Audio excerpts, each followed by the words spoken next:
Hey guys, it's me again. Yeah, I just shot and posted a video for Under the Needles, and now I'm doing one for Jeff Kempton because I'm up, I can't sleep.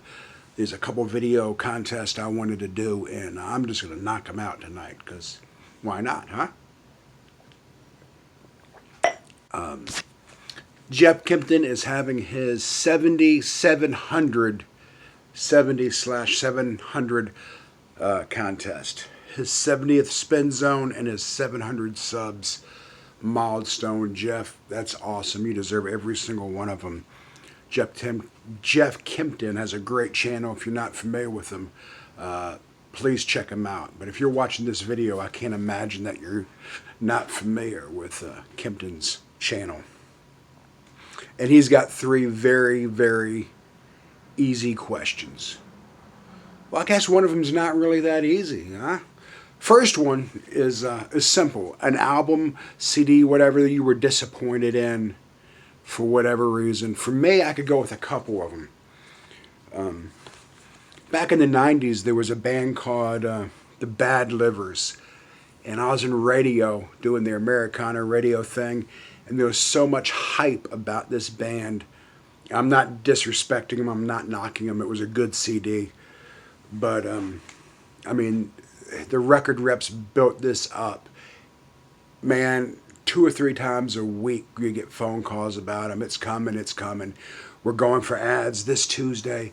And you were expecting like frickin', the second coming of the frickin' Beatles or something.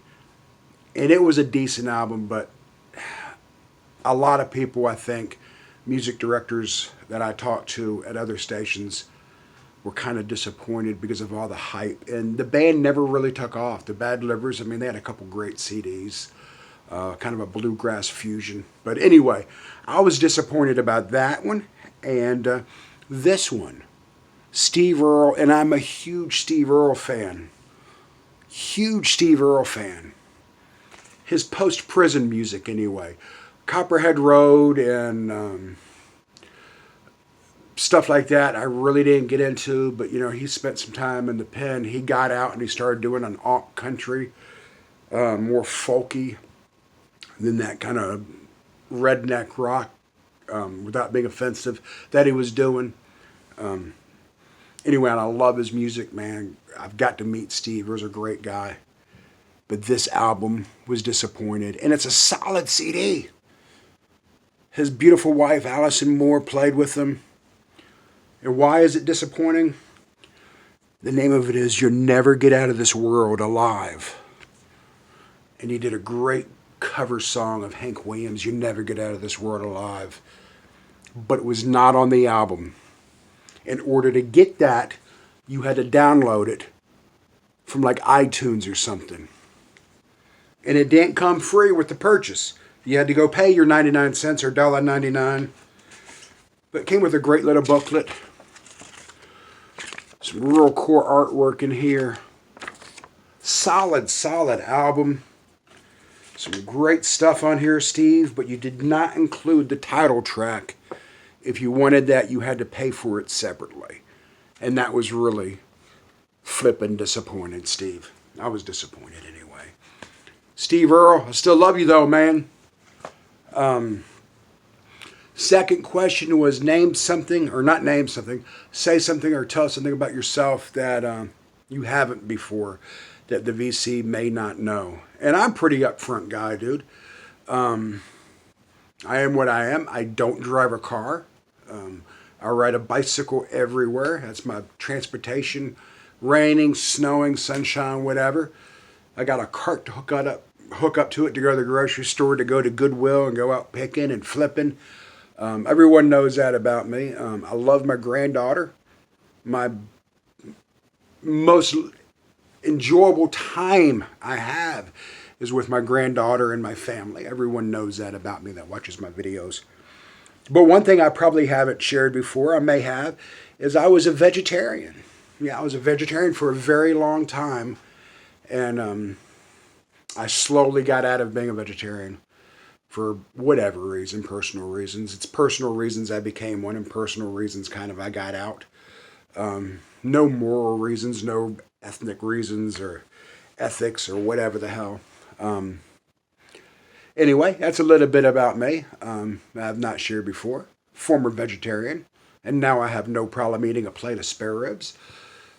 7 years ago, if you told me I was going to be eating a plate of spare ribs, I would have said, no way, man, I'm not going to do it. Third question is, where do we see our vinyl collection going in 2020? For me, I want to start weeding out some of the stuff. When I was a kid, I got turned on to music hard and heavy. I was out buying every album you could think of, trying new music, blind buys. And when I started collecting vinyl again a couple years back, I kind of started doing the same thing again, especially at thrift shops and Goodwills. I'm going to cut back on that and focus more on stuff that I really want, that I know I want. Maybe getting better copies of albums that I have that need to be replaced with better copies. Still focus on new music that comes out. I'm praying the Rolling Stones make a new album this year. It's long overdue. Things like that. I'm really going to hold on to my money, save my money, and buy the right albums.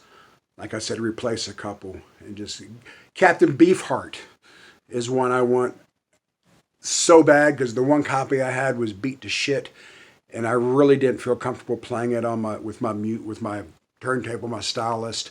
So I'm going to get a good copy of Captain Beefheart and a few things like that. Jeff Kempton, 700 subs and 70 spin zones. That's really great, Jeff. I really enjoy your channel, and thanks for all you do for the VC, man. Peace, everyone. Be good to each other.